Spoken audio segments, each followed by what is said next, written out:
All right, I think people are still joining, but I want to make sure we get started. So let's kick off. So welcome again to the Sebby's 101 Market Series. This webinar series introduces a range of topics related to markets. In the past, we've covered governance, we've covered transmission, but today we're doing a little bit of an introduction into resource adequacy planning. Jack, do you want to move to our next slide? So just to introduce myself, my name is Heidi Rotz. I'm the Senior Manager of Market and Policy Innovation at Sebby, the Clean Energy Buyers Institute. And today I'm joined by Rob Gramlich, who is President and Founder of Grid Strategies, Bryn Baker, who's the Senior Director of Market and Policy Innovation at Sebby, and Eric Goff, who is the President of Goff Policy. Jack, do you want to move us to the next slide? Thanks. So before we dig in, I just want to go over a little bit of housekeeping. So we are in webinar format, so feel free to put any questions into the chat at any time, but we are going to hold them until halfway through the webinar. Just at that point, we'll pause briefly for clarifying questions. And at the end of the webinar, we've carved out some time for deeper discussion and Q&A. Also, I'm here the whole time to not only meet MC and watch the chat, but also here for tech assistance. So if you run into any tech assistance at any time, please message me directly. If you get kicked off, you could email me. And then we also have the Sebby education team on standby to help you if you need help as well. And then finally, we are recording the webinar, and it will be available on the Sebby website. Our past webinars that I mentioned earlier, which we affectionately call our Sebinars, are also listed on that website. So if you want to go through this whole series, you can watch those as well. So let's just go over the agenda really quick. We are going to kick off with the 101 on resource adequacy. And Rob's going to walk us a little bit through the challenges and approaches. We'll pause for questions, and then we'll move into a customer perspective. And that's where Eric and Bryn are going to talk to us a little bit about what customers are doing around resource adequacy and specifically how they're engaging in Texas. And then again, we'll pause for Q&A. Thanks, Jack. So one last thing before we get into content, some of you may have heard of SEBA, but not Sebby, and this is a Sebby webinar. So I just want to provide more information on who Sebby is and our relationship to SEBA. So the Clean Energy Buyers Institute, Sebby, is a public benefit institution dedicated to solving the toughest market and policy barriers to achieving a carbon-free energy system. Our affiliate organization, the Clean Energy Buyers Association, is a business association who activates a community of energy customers and partners to deploy market and policy solutions for a carbon-free energy system. Collectively, these two organizations are referred to as the Alliance and have a shared 2030 aspiration of a 90% carbon-free electricity system and a global community of energy customers driving clean energy development. So today is a Sebby webinar and provides a lot of education, but we will share some of SEBA's work just to highlight how customers are engaging and what their perspective is.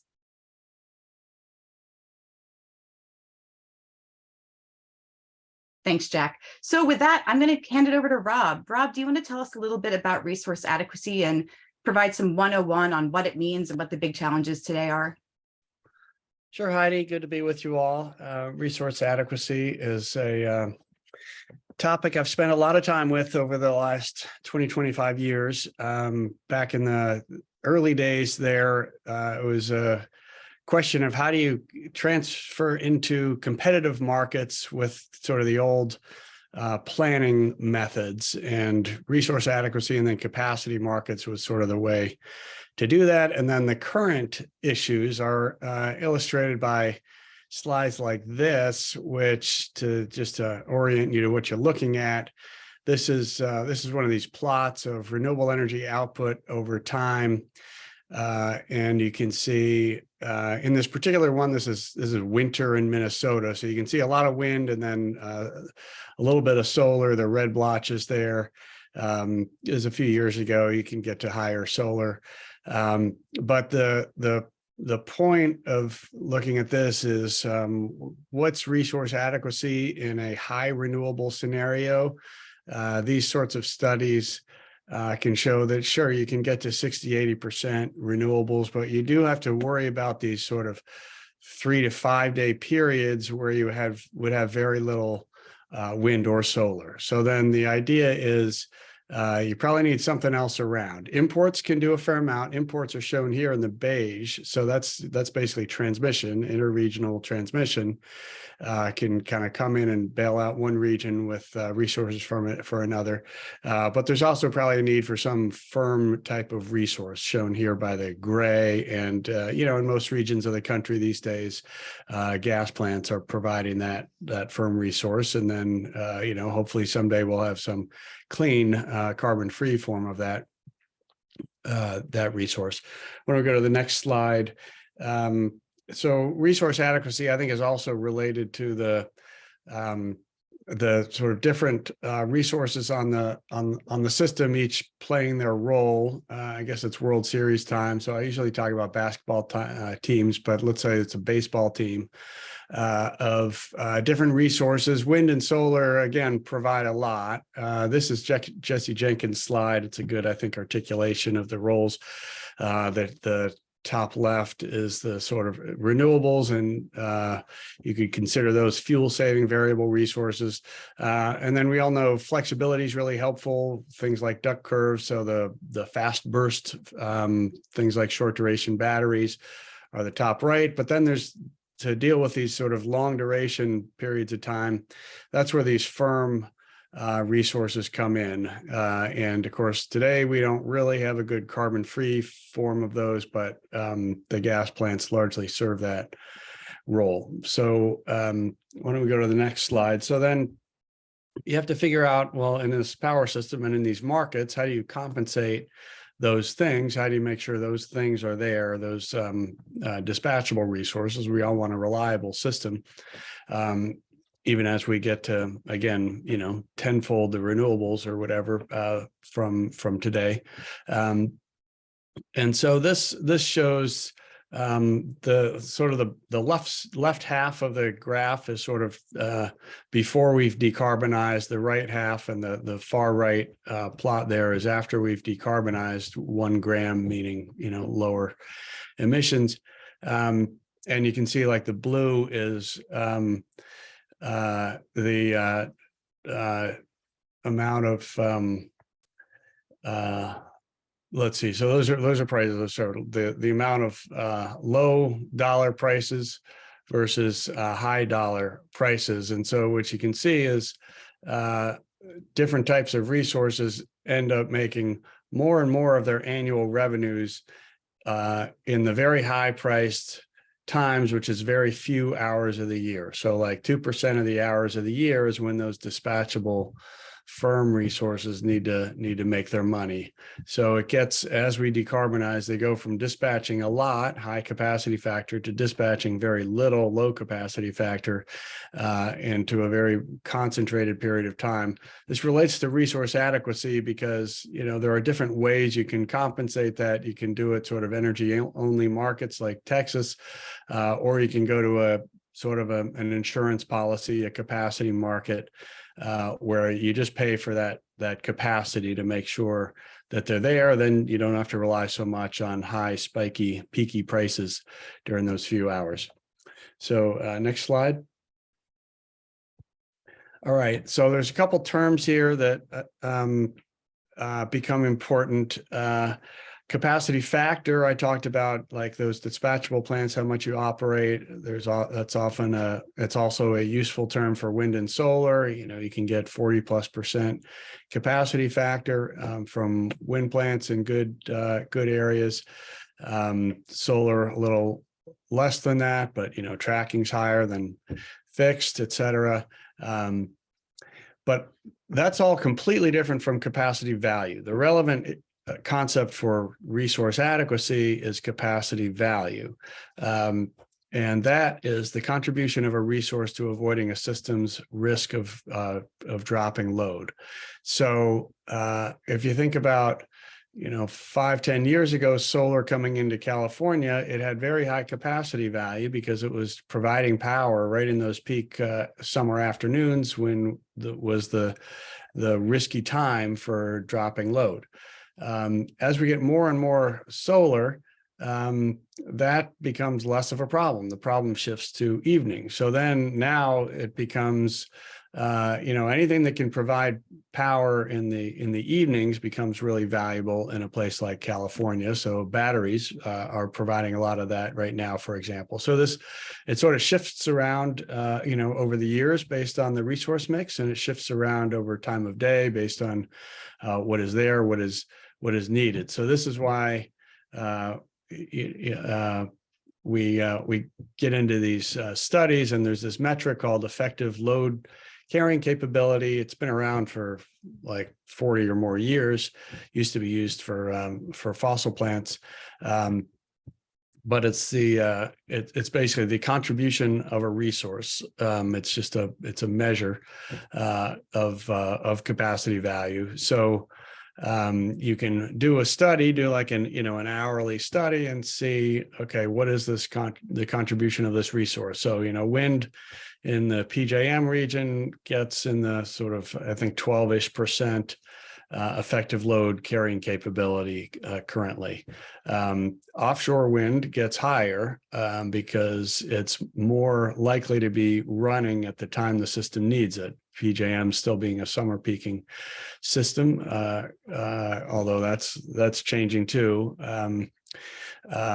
If you just look at the likely output of the offshore wind, it's higher. And then if you did a ton of wind, that would decline over time because the incremental contribution from the next one would be less than the previous one. So that's really the current, main current issue now is sort of arguing about this capacity value. Why don't we go to the next slide?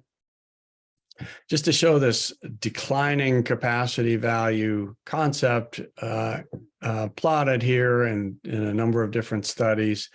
You can see this is solar PV. If you add, past 10, 15%, the value of the next plant is much lower than the value of the first ones that you put on. It's true for all resources to some extent.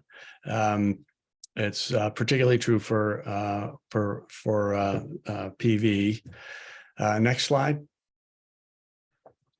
But it's also true for fossil plants. In fact, in New England, this is the current issue. I just saw somebody from ISO New England show this slide of the capacity value falling off a cliff for gas plants. In other words, adding more gas plants beyond 6,000 megawatts there doesn't do anything for reliability. The problem is they don't have gas. So you can put all the capacity on you want, but if they don't have gas, then they don't do anything for the system. So, and this also shows the difference between average and marginal. This is another sort of current hot topic in capacity markets and resource adequacy. The marginal is literally what happens with the next plant. But whereas the average is, spread out, of course, across all of the existing plus the new one. So it moves more slowly. I mean, typical marginal versus average dynamic. And of course, the economists always love the marginal value. It's a little bit, volatile for commercial purposes. So market participants don't always love using marginal. But that's sort of another key concept there is marginal versus average. And this is all the concept of effective load carrying capability or capacity value and how it declines over time.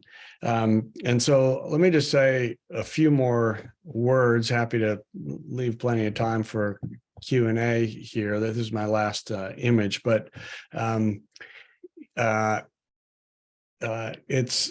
these studies can be fairly subjective and also, as with any type of study, very much subject to the input assumptions. And effective load carrying capability is very sensitive to the exact portfolio you might have. So that works in a good way and a bad way. from a clean energy perspective.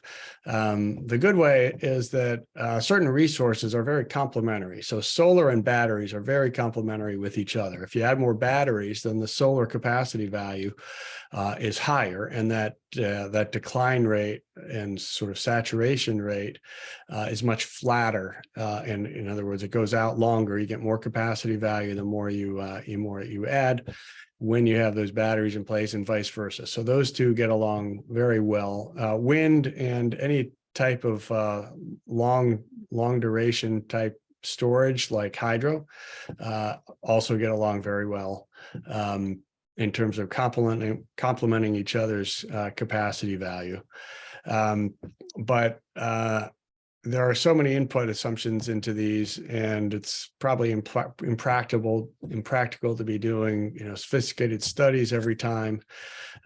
So I think you're going to hear some things about Texas next, but relying on these concepts is tough in RTO stakeholder processes, because when there's subjectivity, then there's sort of political influence that comes in.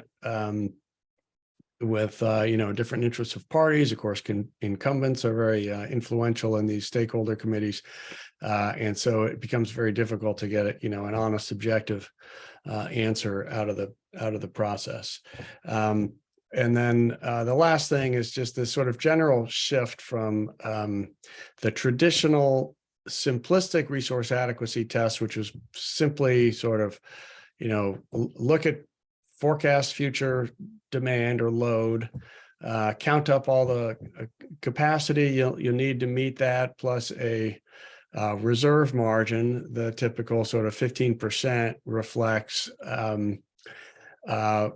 both sort of long-term forecast error as well as sort of short-term forced outage rate type reasons where you might not have all the generation. And so you add those together and you get it usually around 15% reserve margin. And that was usually pegged at the summer peak. So think of the late July afternoon meeting air conditioning load. That was a relatively simple analysis. Right now, it's getting a lot more granular and complicated. Essentially, you can have risk of shortfall at any time of year based on sort of scheduled plant outages, as well as, wind and solar output and load. And also, any time of day. Again, the times are shifting around. It becomes more of an evening issue. So there's a good primer on kind of current issues and future directions on the technical aspects of resource adequacy from the Energy Systems Integration Group, ESIG. We were part of that. And Derek Stenslick at Telos sort of organized it. But there's some sort of concepts about the evolving resource adequacy assessment approaches. And essentially, I would summarize them as just getting more granular, getting into more time slices, not focusing so much on the, the needle peak time, but the, different times of year, as well as sequential issues like, whole periods of time as opposed to, single points in time. We also did a paper, it's on our website, Grid Strategies and Derek's firm on that. If you want to get into that, as well as there are interesting legal issues here about FERC's authority to require capacity or resource adequacy. That's probably a subject for another day, but we also have that on our Grid Strategies website. So why don't I leave it there? I guess we should highlight the Sebby primer has a lot of this sort of traditional versus sort of new directions in their paper, as well as a broader paper I did with Sebby about a year ago on a whole set of market and transmission developments for the clean energy future that had a little discussion of resource adequacy in there as well. So Heidi, why don't I turn it back to you? Thanks, Rob. I think that was really helpful. So thank you for that overview of where we are in resource adequacy, helping us understand what the current challenges are. I think you just introduced a lot of new concepts that buyers might not be aware of, like ELCC, or even the principles that are out there that are really important, like the ASIG principles. So Rob did mention that we have more resources on our website, and I believe we're going to be sharing a link in a moment. And I just want to highlight that, that session really just covered what the challenges are, but Sebby does have a primer, like Rob said, that is much more basic, that's saying, what is resource adequacy? How does it compare to reliability? How is it planned for? How has it been planned for in the past, and how is it changing? So if you are at the 101 level, that's a really great resource. And then also the other report he mentioned, we can share as well. The 21st Century Electricity System report is really helpful. That's a lay of the land of everything that's really important to customers at the wholesale market level in order to decarbonize and have a clean energy transition. So if there are any clarifying questions, we could take those now. I see a lot of great questions coming into the chat, but they're ones we're going to need to discuss for a while. So if you have any clarifying questions, drop them in now. Otherwise, we're going to move on to hear from Bryn and Eric. We're going to talk about, now that we heard what's going on with resource adequacy, we know there's a lot of challenges. We have an idea of what it is, but why do customers care? And do customers ever need to get engaged on policies around this topic? Okay, so I'm not seeing any clarifying questions. So why don't we move on to the next slide? One more thing before we move on to Bryn and Eric is I just want to level set, because we just talked a lot about markets, even in just that little 101. Rob, I heard you talk about PJM, you talked about ISO&E, and now we're going to talk about ERCOT. So just want to level set. This map shows you the map of the RTOs and ISOs across the US. So the regional transmission organizations and the independent system operators. So what is an RTO or ISO? It is an independent entity. They are often overseen by FERC. Sometimes they're not, which I think we're going to speak to later on. And they operate organized wholesale markets across the US. And they play several important roles, like balancing power across multiple utility territories, managing transmission planning. They usually have a governance structure that customers and others can engage in. And they also sometimes play a role maintaining resource adequacy. So to make sure we're aware of the language of what ERCOT is, it is the ISO within the Texas footprint. I just want to note that all markets are different. So ERCOT is different from other markets. There's several elements that make it unique. And generally across the US, depending on what region you are in the regulatory structure, planning metrics, planning approaches, the roles of markets, these are all very specific to your region. And I think that's just important knowing before we do this little deep dive into ERCOT. But with that, I think I will hand it over to Bryn. Bryn, we're really interested in hearing, how SEBA is engaging, why our customers are engaging, what are the big issues we're seeing in ERCOT? Great. Well, thanks, Heidi. Thank you to Rob. So maybe honing in a little bit on the blue section of the map, we're going to talk a little bit about sort of what does this mean to an energy customer? How does resource adequacy feel a little bit more real in terms of how customers may be trying to procure clean energy in the market, and what the market constructs around that either allow or don't allow, especially as these conversations continue about how we're evolving resource adequacy constructs.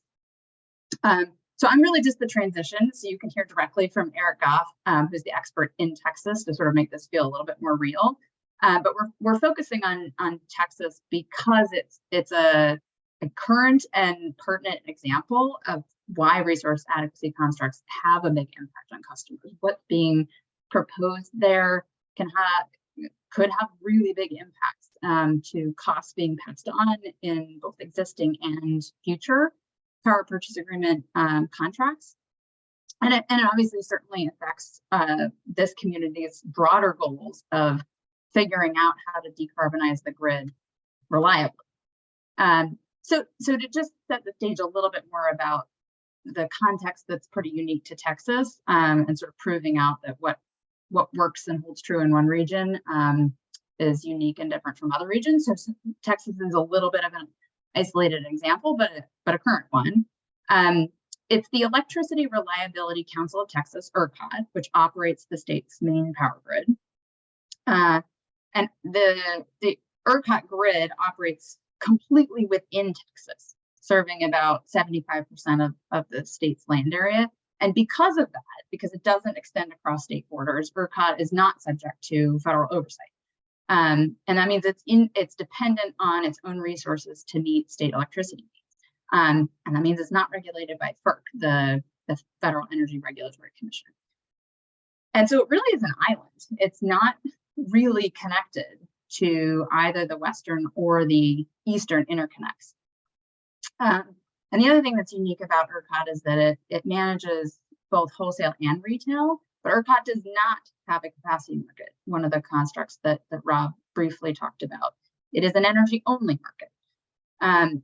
And that's partly what has allowed it to become a really important place to customers. So why does this matter to customers? I mean, obviously, as many of you know already, because many of you are there, about 100 individual companies and organizations have contracted for what is now about 15 gigawatts of new utility scale PPAs in Texas, making it the single largest state market in the country for energy buyers. And it's favorable market conditions that have led to that, including, probably many years ago, vastly surpassing the voluntary RPS that was set, which was for only 5,000 megawatts. Eric, you might actually know how much clean energy is deployed off the top of your head. But in any case, clean energy was humming along, deployment was zooming, lots of investment was coming into the state. The latest estimate I saw said that renewable energy is creating about $7 to $8 billion a year in tax benefits to Texas, creating revenue to landowners, local communities. And then everything changed with Winter Storm Uri. And so in February of last year, I'm sure that very few people are unfamiliar with the storm, but known as Winter Storm Uri. It brought extremely cold temperatures across much of the central US, but particularly in Texas. And the fact that it so significantly disrupted the energy system, causing widespread power outages, skyrocketing electricity prices, and then obviously causing serious health and safety issues, loss of life in Texas, it reminded us that at the end of the day, reliability and what gets us reliability is everything. And so, Texas used to be the gold standard for a well-functioning market. We would always point to the energy-only market and the efficiency of that market as what other regions of the country could learn from. And that helped attract all this significant voluntary corporate investment as well.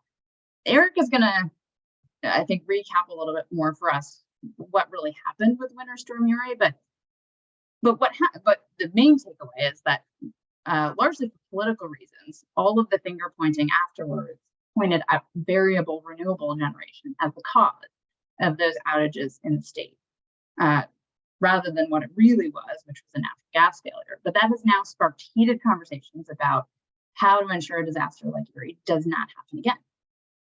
And what is being proposed has significant impacts to customers, both to existing contracts and to future contracts. So Eric's going to sort of give us an update on what that is. But the takeaway is that Texas is central to this conversation now about how resource adequacy constructs can and need to evolve to ensure that we are decarbonizing the system, but thinking about it from a reliability standpoint and balancing customer costs in the process.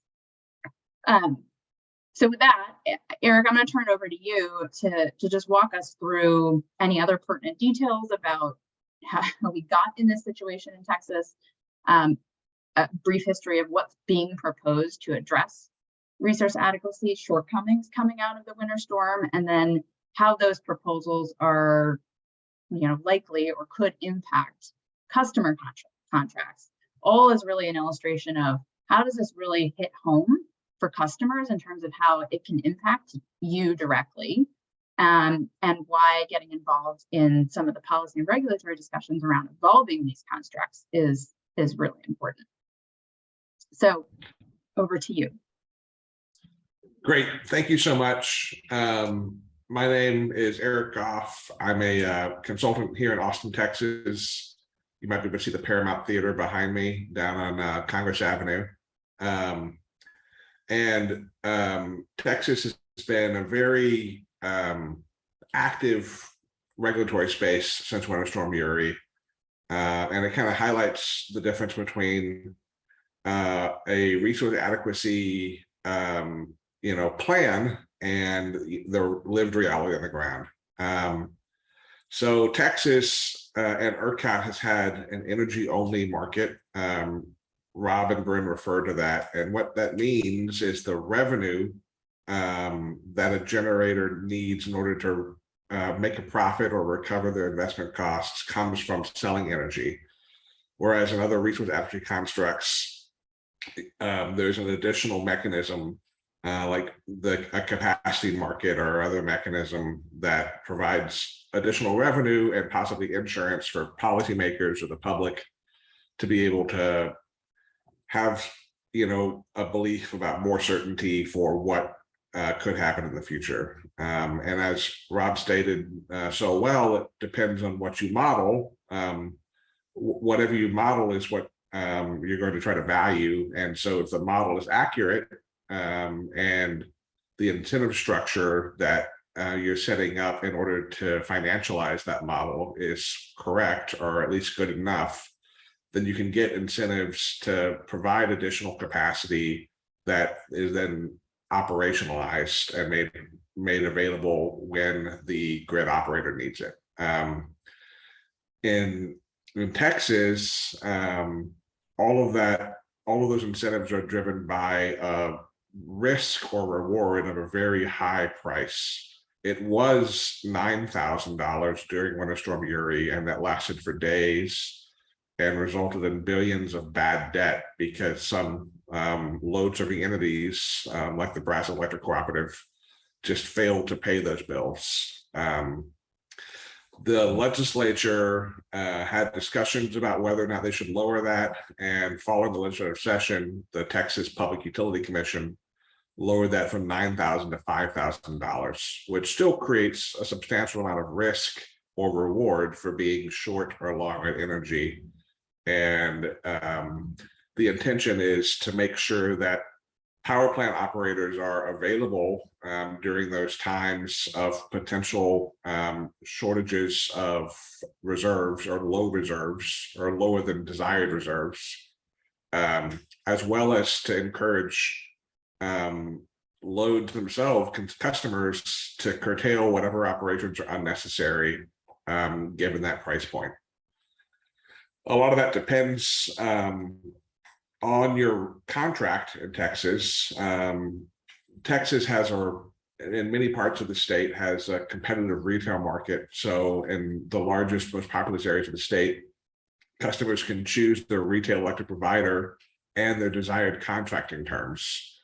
So you can choose, whether or not you want to do a PPA through the retailer or through another, third party, whether or not you have exposure to real-time prices or trying to fix that exposure, and whether or not you can be rewarded for selling back energy that you don't consume because you curtail operations or you bought more than you needed. And so that buying more than you needed or curtailing operations is exactly where an energy only market gets potential reserve margin. Right now, Texas is considering whether or not the energy only market is sufficient to meet the policymakers' kind of desired levels of safety. And so presently, the Utility Commission of Texas has asked for a study of different market design alternatives. They're expecting to receive that report later this month after the election, and then give 35 days of comment for various interested parties to weigh in on the proposals. That'll take us to just after Thanksgiving, and then around Christmas or so, the commission will have additional meetings to consider the report. They're going to have a workshop probably in mid-November or late November about the topics of ELCC, like Rob was discussing, and so to educate the commissioners and policymakers as well about those topics. And then the commission will either make a decision or make recommendations in early January, just after the Texas legislative session has begun. At that point, the politicians will have to decide whether or not they want to take up the issue or not, depending on whether the people believe that the commission made a good decision or a bad decision, or whether there's any controversy among parties. The focus has been on how to solve the potential issues that models have showed that renewable or clean energy has the potential to cause. So if the production of renewable energy is not available during longer time periods, how can the state be confident that the lights won't go out? And it's targeting kind of those particular technologies. And while the state has required weatherization of all power plants, as well as the weatherization of the natural gas system, there's not a particular focus on how do you deal with the forced outages of a natural gas plant or a coal plant, but rather focused on renewables. Some of that is, I think, being driven by the politics of the state. And that gets into the point that Rob made about how different assumptions that you make in a model can drive the market design and therefore costs to customers, and also costs to customers' desired choices.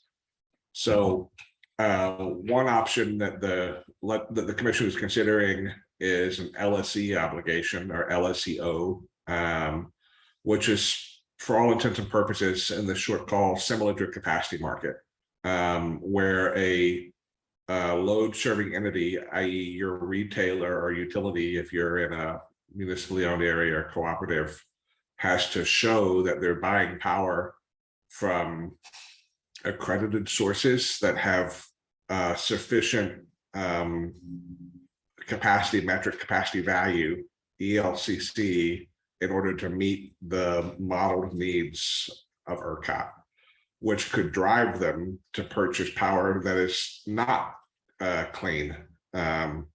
And therefore, if a customer wants to buy clean power, could increase their cost of doing that, because there might have to be additional purchases beyond just the energy needs of your facilities.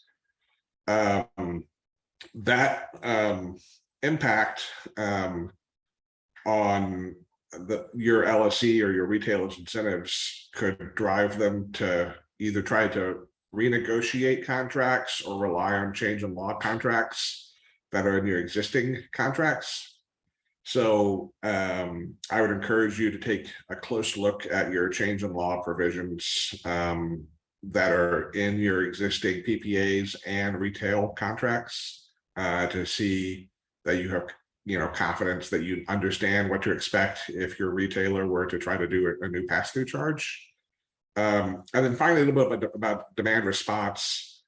In today's market, I mentioned how there's a strong incentive to curtail operations. And that comes from, if in your retail contract, the customer is able to sell back power to their retailer or to ERCOT when they don't use it. And why would you want to do that? It's because the value of electricity at the time exceeds the opportunity cost of consuming that electricity for your operations. So in some cases, if the value of electricity is $4,000, but when you make product or sell products where the cost of electricity exceeds $2,000, you might actually be losing money because the energy cost is so high in that hour. So it's economically rational to not make products or sell services during that time period, and instead shut down and sell back the excess energy to someone who has a higher value for that. And you're rewarded by having that electricity that's available to sell at those high prices.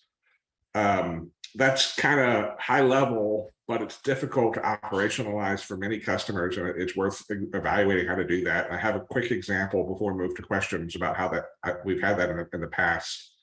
I was talking to a large chain retailer who operates around the country, who their energy buyers were trying to figure out how to get their stores to consider when demand response is worth doing, and ran into difficulties because the store managers were compensated and received bonuses based on increases or decreases in same store sales, rather than the overall profitability of the store, including, for example, their retail electricity costs. And so there is a misalignment of incentives there that made it difficult for that company to kind of follow these best practices. So I think it's just an interesting example for you to consider. And at that point now, I'll pause, and I think we'll move on to Q&A. Thanks, Eric. That was really helpful. I think we've heard a lot of helpful things today. I heard from Rob that planning for future portfolios of resources is really important, and getting those details is complicated, but critical, and we're working on that. And then Eric, I think you really followed up that where this is at play in regions. It's really important for customers to understand what's being proposed, what influences those proposals, and then how that influences the clean energy market, including their own contracts. So I think that was really helpful, and I'm glad you shared that example. But you're right. Yeah, let's move into Q&A. We have a lot of great questions. I think the first one might be a good one for Rob. So I'm going to start there because it's kind of going back to the beginning of the webinar. We have a question: why does solar capacity decline more than other resources on the system when we're adding more? Yeah, sure. Well, it's really mainly because it's concentrated in time. So it's just very strong in the early afternoon, pretty good around 11 a.m. and 4 p.m. But then just outside of that, 4 to 6 hour period, there's not very much. So what you do is you end up taking care of all the needs in that, concentrated time frame pretty quickly as you ramp up solar, but then you leave all the other times. And then so the whole issue for the grid operators, sort of like you see in California now, is not so much that, they're not worried at all about early afternoon, but now they're, very worried about mornings and evenings. Thanks. And while I have one more question that I think would be good for you. Someone wanted to know, what is the definition of resource adequacy? How could you boil that down to just one sentence? I would say resource adequacy is, on a long-term basis, ensuring there is enough resources to meet projected demand. Thanks. And this wasn't in the question, but I think I'll add it. How is that different from reliability? Can you provide more distinction between the two? I don't like to use the term reliability for this. Reliability includes many things, like system security, making sure that, if one transformer goes out, that power can reroute, around other paths. There's, local distribution line reliability. There's bulk power system reliability. There's, reliability of sort of like the whole generation fleet versus the transmission system. So there are so many aspects of reliability. Resource adequacy is an important one, but only one of a number. That's really helpful. Just one component. Thanks. And then we have just to interject there real quick. I apologize. The key part of what you said was to meet projected demand, which is just such an important part of your answer. I want to make sure people understood. It's based on whatever is in the assumptions going into it, and that could vary in real time. If we had a capacity market in ERCOT, we wouldn't have had the projected demand that we had in Winter Storm Uri, and we still would have had a failure. And then, Eric, I think I have some questions that are also good for you. So while you're on, and thank you for highlighting that. We had a question: do you anticipate that the Texas market will be transformed in such a way that is less supportive of customers' desire for low-cost clean energy? If I had to bet my own money at the present time, I would say that yes, it would be. And that's why it's so important for customers that want a different outcome to engage in those discussions as they're happening. But the path we're on will make it so the cost of buying renewable power are increased and made more difficult to contract around. And so, that's why I'm so glad to have the attention of Sebby and Sebby, on this topic. And then one more question that came in. People are curious what other stakeholders are engaged in this conversation outside of buyers, or what the buyers engaged look like. Who is this? Sure. So in the past, a lot of these discussions at ERCOT and the Public Utility Commission have been what I would characterize as insider conversations, where there wasn't a great deal of attention on ERCOT and the PUC prior to the winter storm. Obviously, the failures of the winter storm put deserved attention on ERCOT and the PUC, which has led to a lot more press articles, political coverage, and that's good, but it's made the whole conversation be much more political than it has been in the past. Rob's slides, were, essentially you could boil it down to math and academic assumptions and, best practices. And when you bring politics into that, you can have a very different outcome. So pretty much everyone is involved in Texas right now, although there should be a lot of attention from everyone on the next few months in Texas going through the next legislative session. But the incumbent generators and retailers are all involved. The industrial consumers are involved. The renewable industry and the trade associations are very much involved. But it will be a scramble to figure out what happens, and the more attention we have on this, the better. And I'll just add that, joining the fray is SEBA in the form of the Texas Energy Buyers Alliance. So you'll be hearing more from us shortly, because this is basically kicking off this month. SEBA, as SEBA weighed in the legislative session last year and in the regulatory processes, but having an in-state Texas voice is going to be really critical. So that's going to be ramping up along the timeline that Eric laid out. Thanks, Bryn. I'm going to pivot a little bit back towards a more technical question.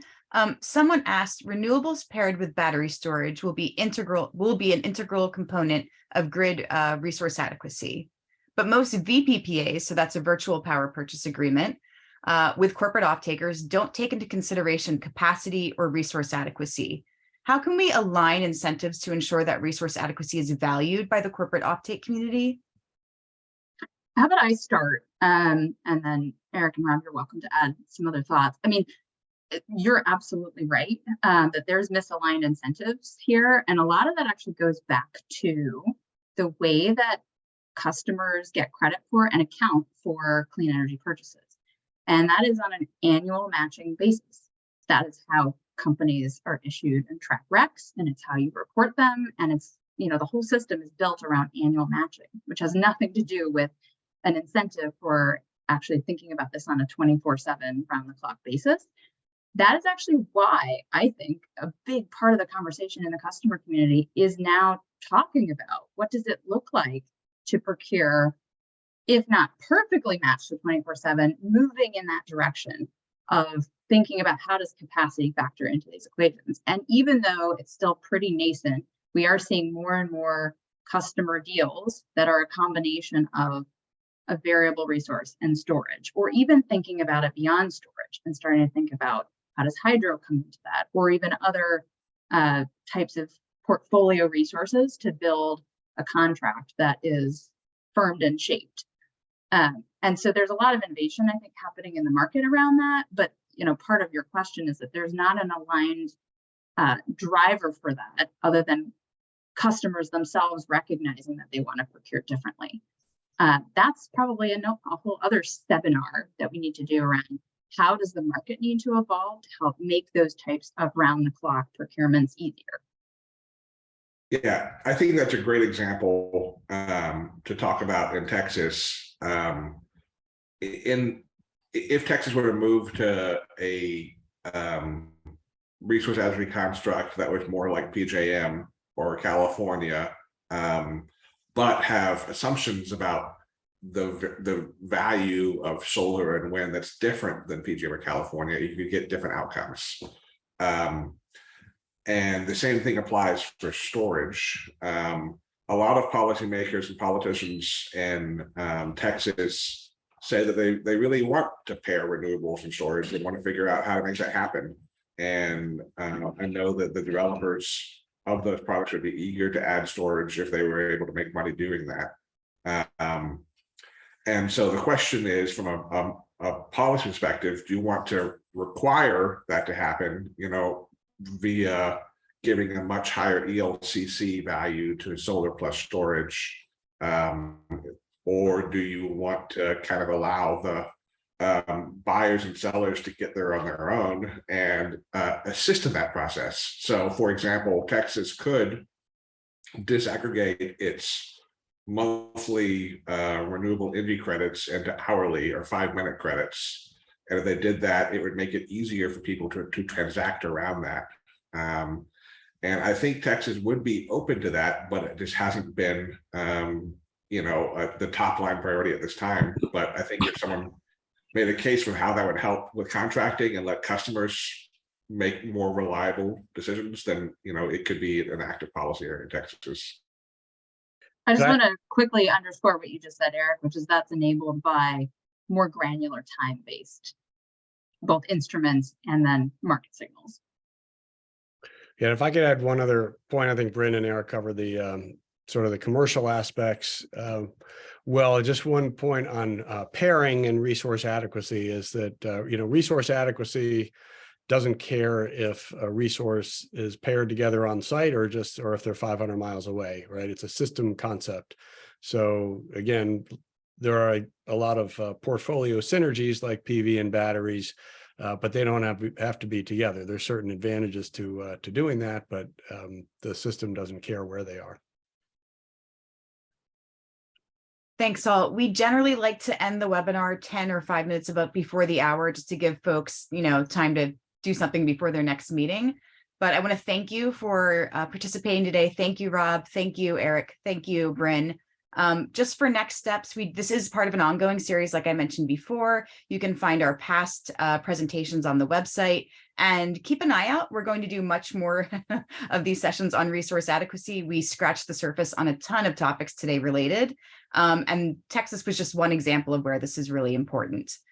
So again, look to sebby.org for resources on markets and other topics and past seminars. And if you're interested in learning more about the series, please contact Jack at sebby.org. All right. Thank you, everyone. Have a great day.